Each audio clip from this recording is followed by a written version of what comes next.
אוקיי, אז היום נעשה את הקשירה הזאת. אוקיי, סידרתי את המטפחת שלי עם שתי צדדים.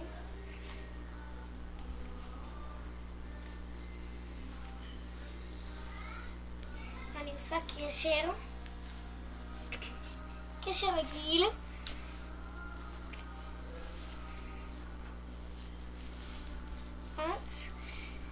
אחרי זה יש לי קצוות. יש לי את המטפחת, שתי הקצוות הכי לא קרובים, לא זה, השניים, קצה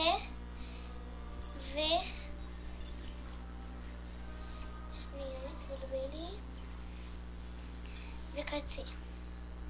שתי הקצוות. אני קושרת אותם.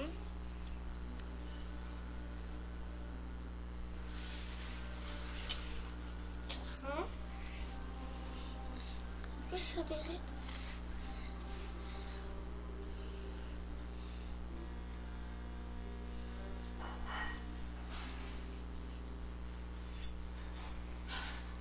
זה יוצא קשירה כזאת.